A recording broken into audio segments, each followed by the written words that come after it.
Well, Mark, good to see you again. 4 weeks preparation ahead of what is a big game on Saturday. How's it been for you as a son? Yeah, we're looking forward to it. Trained really well. We've had a few difficulties with the weather, like most people, and yeah, it's been a different week in terms of what we've been able to do, but we've still got good work done. It's not like we've been compromised to any great extent, so yeah, we'll be fine for the weekend.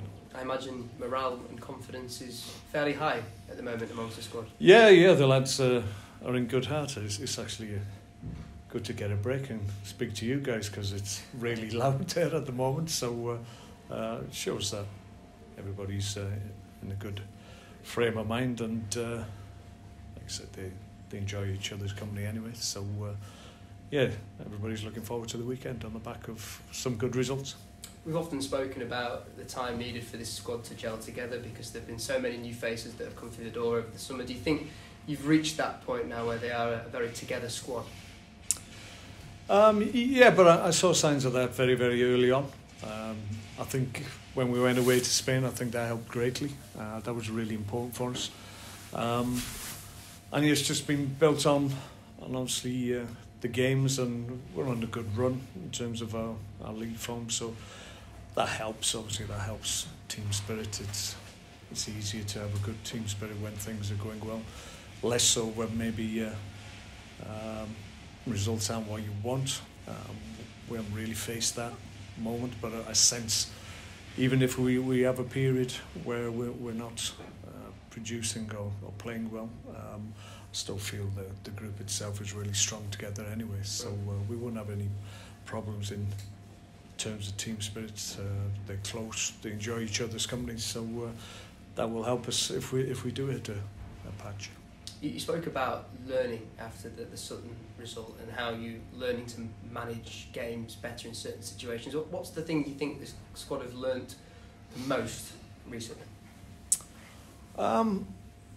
I just think we're getting better. I talked about balance before those games and after the games in terms of understanding when it's right to play and when sometimes you've just got to accept that it's not the right occasion to, and you have to clear your lines. And I think we're getting that balance better, getting it correct on more occasions, and I think that just comes from obviously repetition of things they see in games and situations that will always develop, and moments in games that are familiar to them now, so they just react in the right way, and decision making becomes better because they've seen those situations before. So I think that comes from obviously the group having more game time together and training together on a daily basis, so that shows that the group is forming well. I suppose that decision making goes hand in hand with confidence as well, being high, and belief in what you're doing as a side. Yeah, they're all factors, and yeah, you want all those to come together to enable you to be a team and an individual that's got that confidence that enables you to hit your levels that you know you're capable of. So at the moment, I feel almost all the guys are getting to good levels and hitting their maximum potential. So that needs to continue. The form does fluctuate, we understand that, but if we do the right things or you have a good idea in terms of what's required, then confidence is usually there. But the key is that you keep your performance levels high. It's only when players dip in terms of their levels, and it coincides with 2, 3, 4 of them doing that's when it has an impact on results. So we've had examples of that this year, so we've recognised that, and hopefully that won't happen again. We can't afford to have anybody dipping. I suppose you've hit that collective form at a good time going into Saturday's game, and it is set up to be a great game given what's at stake. Oh yeah, we're really looking forward to it. We're in good shape. Confidence we've just talked about is really high, as high as it possibly could be after 2 great results away from home. So yeah, we're playing a good team that will test us, but I sense we're ready for this game at the weekend. We've we've got the confidence back in terms of whatever confidence we lost from the Harrogate game. So that's gone, that's passed, and now we're in a different frame of mind and a different space. So we're looking forward to it. It's about time we got back to winning ways at Valley Parade. We've been close, obviously. Keep mentioning in a number of the games that where we felt that we didn't get what we deserved from the performance. So it's okay saying that, but you have to go out and do it. So we've got another opportunity on the weekend. Be a great crowd. Huge numbers again, probably well over 18,000, I would imagine. So that's fantastic at this level. So we're going to enjoy it. We're going to enjoy the expectation, the demands that our crowd have on us, and the demands that we place on ourselves, and we're going to embrace it and enjoy it. Taking the opposition out of the equation and what's at stake, the league positions, which is focusing solely on the home form, how big would that be for you and as a side to get that win? Yeah, well, we talked about home form. We haven't lost too many games, obviously, in the league, clearly, but we've had too many draws that sometimes are a consequence of not playing as well as we know we're capable of. Other performances have been good, but circumstances have gone against us, and we haven't got the maximum points that the performances deserve, so that can happen. But I think we just got to get into a run of form that enables us just to take games away from teams at Valley Parade. Teams do come and view playing at Valley Parade as a huge game, as a game that they look forward to and raise their levels. I've said many times that I'm sick of hearing opposition managers saying that's the best their team's played all year. So it is there. Teams do raise their levels, but it's up to us to make sure we disappoint them and don't give them any encouragement. And as long as we do that and are really strong in key moments of the game, then there's only a certain amount of confidence on a football field in any given 90 minutes. So you've got to make sure you drain the confidence from the opposition and you take that confidence from them and build your own levels. Do you expect anything different then from Northampton, given what you've just said? They're a good team. I think I've said already earlier in the week that I think they'll back their own ability against us because they're ahead of us in the league. They've had a good run themselves. Their away form's good, so they'll come in with confidence to take the game to us. I think they may well, almost absolutely, they will have a game plan in terms of trying to negate what our threat is. But every team does that, so we've got to deal with that. But I expect it to be a game that will test both sides, but hopefully we'll come up out on top. That's our intention. I remember you saying last season that you were never a player to shy away from the big game and the big occasion. Is that what you're expecting of your side going into Saturday? Yeah, I think so. I hope so. I've said, like you've mentioned, the bigger the game, the better. Certainly when I was a player, I just thought games of expectation, games of significance, those are the games I wanted to be involved in. And why would you fear them? I got excited by games like that. I didn't fear them or have any apprehension about them. So I don't expect my team to have any apprehension as well. They have to go out and play to their ability. If on the day we're not quite good enough, but we've played well, then you have to accept that because that's sport. But we're a good team at this level. I think we've already proved that. So we should back our ability to go up against anybody. Yeah, do you see that trait in them as players? That yeah, I think so. I think there's certainly away from home we look very accomplished, and sometimes it's a little bit easier away from home just because teams have to be a little bit more proactive and. As a consequence of being the home team. So we've capitalised on that, certainly. But now we've got to do what we need to do at home, make sure that we send everybody home on Saturday night with a smile on their face.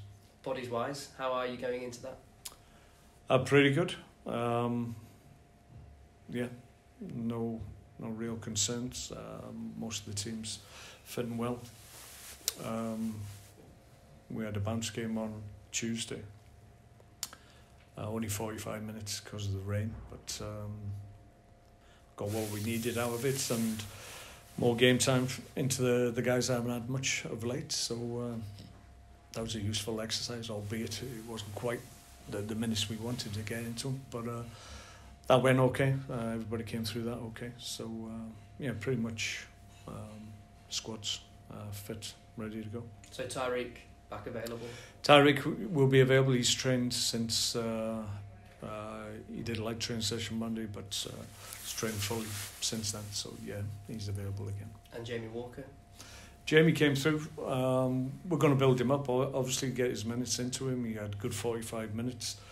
He looked very good actually, flying into tackles, as you would imagine.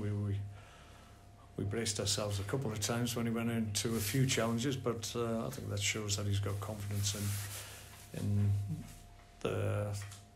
where his injury is. Clearly he doesn't feel he's now injured, which is the positive out of it. So yeah, he's going to be available very, very soon.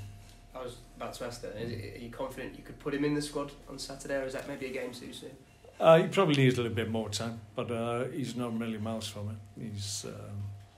He's a player that will have an impact for us when he's available. So it's great that he's been able to come touch wood through all his rehab up to this point and really didn't have any setbacks whatsoever, and that's why he's back before Christmas. How big a boost is that, not just for him, but actually for you as a squad, to see him back in training and having him around the place?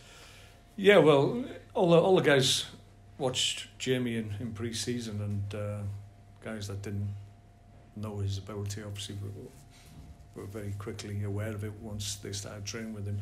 But then we lost him almost immediately, so a lot of the guys haven't really played any game time with him. So it'll take a bit of time for him to come back and have the impact that he knows he can. But we're all delighted that he's back on the training field and ready to go.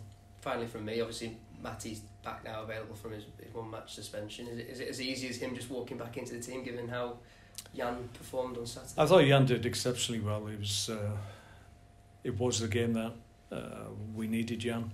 Jan's been great this year, I have to say, in terms of when I've introduced him and when he's come on into games at difficult times when we're trying to protect sometimes what we've got, and his ability just to come on the pitch and just to take the sting out of things and allow us to get that management and that control of games towards the end when we at times come under pressure. I thought he has done that really well, and his performance the other night was really good. So yeah, Matty's had an outstanding season, so I think we have to acknowledge that. But Jan comes in and he's a very important member of the squad. So yeah, it's a difficult one, but let's see what I do. Thank you, Mark. Good luck Saturday. Thanks, man. So Mark, about obviously quite a lot of noise in the dressing room, in the group. I mean, that must be a good sign going into a game like this, because as you say, this is the big occasion for the big players to stand up and show themselves. And they've got that noise, they've got that confidence building. Yeah, I think it's an illustration of excitement. I think everybody's in a good place in terms of their own situation. Obviously, everybody who's played a part, and everybody has. Squad's coming together, as we've said. We're getting decent enough results, and we haven't played at home for a while, so let's get back on track and let's get some wins under our belt. So I think when you came in building that squad, sometimes you can find a squad is a little bit quiet, a little bit tentative, and probably haven't got that, sort of that belief as strong as this. Yeah, there's a little bit of the unknown. Obviously, a lot of guys didn't really know themselves prior to coming into the same group, but that's obviously past now, that moment. So now everybody's integrated and interactions with everybody in the squad, and everybody knows everybody else's personality and preferences probably as well. So yeah, there's a lot of Mickey taking and leg pulling, as you would imagine, but that's just illustrative of a group that enjoys each other's company, but also respects each and every one of the members of the groups, respects their ability, and everybody's obviously part of what we want to do. Everybody wants to achieve what we all set out and said at the beginning of the season. So we're very much on track with that. So that needs to continue. Does that make it easier to manage the group when they're like that? In the sense you've got that sort of that type feeling about. Well, yeah, I mean, it probably is because the team that I pick at the moment is doing okay and winning games, getting good points on the board. So, yeah, I still get bangs on my door, mind, I have to say, but maybe they wouldn't be as they're not as prevalent at the moment as you would imagine they would be maybe if we were struggling a bit. But everybody wants to play. Everybody wants an explanation why they don't play, and it's the onus is on me, obviously, to explain my thinking, and I've had to do that on a number of occasions. But I like to think I allow them to understand that everyone's going to play a part. So a player that who's not in the team at the moment will be disappointed. But the reality at the moment is that I can't make too many changes because the team's doing okay. As you just mentioned, with Jan coming in and playing so well last week, I mean, that sort of sets the example of what you want to see in the player being ready to come in, not sulking, just going. Yeah, the players have to be ready. They understand that. It does them or myself no favours if they're downcast and downbeat and they're sapping energy from the group because they're disappointed. Everybody's disappointed when they don't play, but there's still got to be a positive influence on the group and encourage the ones that at the moment are in possession of the shirt that they want. And for the most part, it's understandable human nature. You are disappointed, but it's how you react to that disappointment. And the group's been really good in that regard, and that's why when I do call on guys to come in to do the job that I want from them, more often than not they're ready to make an impact because they feel part of what we're doing. You ask frequently about Andy Cook. I haven't asked you for a couple of weeks. I mean, his form, he just keeps. Every time there's a little spell or couple of games where he doesn't score, you think, oh, he's perhaps levelling out because he's had such a great run, and there he goes again. He just keeps going, and 15 goals now. Yeah, I mean, he's just exactly what you said. That's what he does, and he may have a number of games where people will question maybe his overall contribution, but he does a lot for the team in terms of his work rate and giving us a focal point. But the top and bottom of it, his goals are varied, they're different, and almost always important. So he's having an exceptional start to the season, done really well. There's no reason why you can't have a significant number at the end of the year if he continues in the same vein. Have you set him a target at all?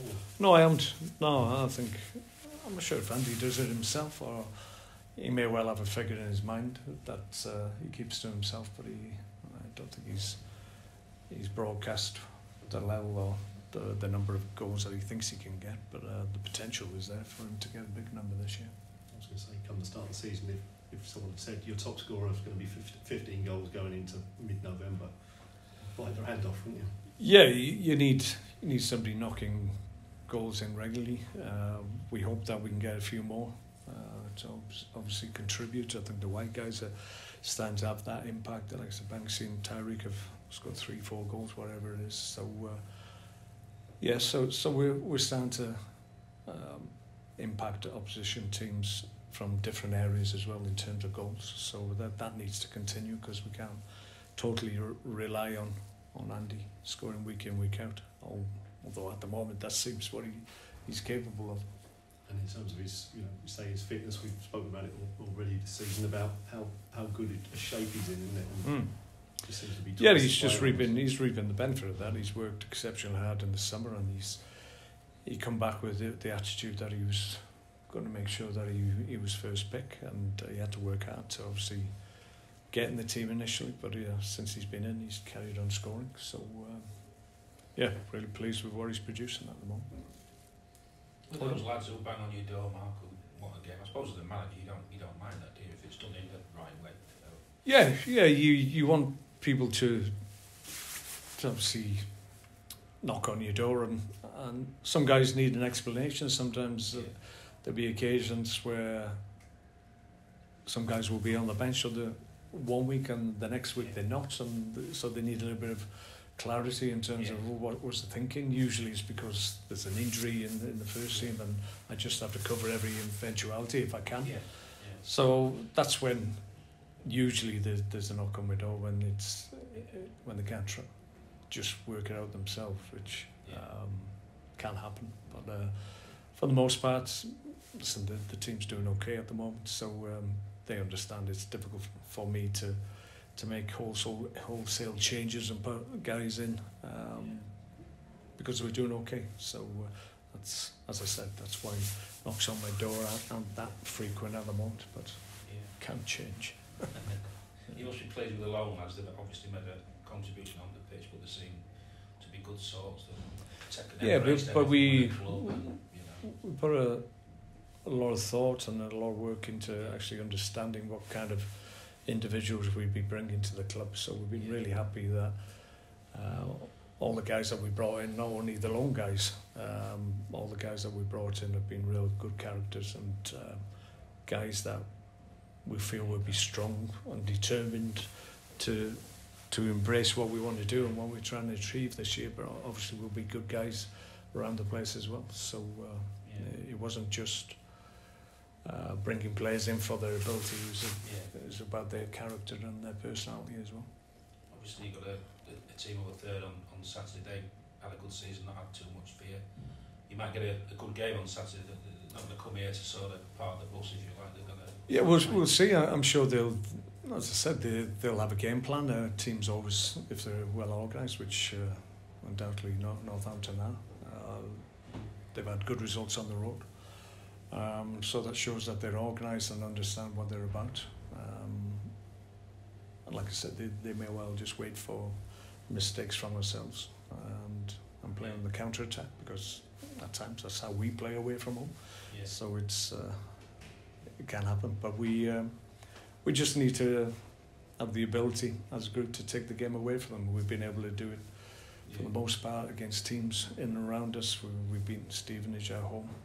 We're above us. Other teams in and around us we've been able to take games away from. So we need to do that this weekend if we can. Then obviously we take their place in the automatics, and that's where everybody wants to be. We haven't actually been in those positions yet this season, so I think that'll be a significant move if we do it at the weekend. It's nice you finally looking forward to Monday. It'll be a proud moment for your coach. Yeah, it's. I think it's one of the later kickoffs. I mean, there's about 4 games every day, isn't it? So I was worried at one point it might be during training, but I'm not saying I would have changed training session, but I might have done. But I'm got to do that. So everybody in Wales, everybody with a Welsh connection is looking forward to it. First game's really important. So if you can get off to a winning start, that makes it. Or seems to make it a lot easier to qualify. If you're chasing your tail because you've been beaten well in the first one, then it becomes very difficult to qualify for the last stages. So fingers crossed they have a good performance. I'm old enough to remember some of those TV games at the racecourse ground, all the fans there, and it's great for them in particular who's stuck with the national team. Yeah, listen, we're Welsh, we've got no choice, have we? So it's not as if we're going to stop supporting our own country. It's been a long road to get to a World Cup finals, but thankfully we're there. A lot of good teams, a lot of good players. Weren't able to get there. I was part of good teams with fantastic players, but we weren't the whole deal. Whereas this team has been together for a long time now and had the success that's enabled them to be a confident team. And I don't think Wales as a team really fear anybody. I think they'll back themselves against anybody, and that's not always been the case, trust me.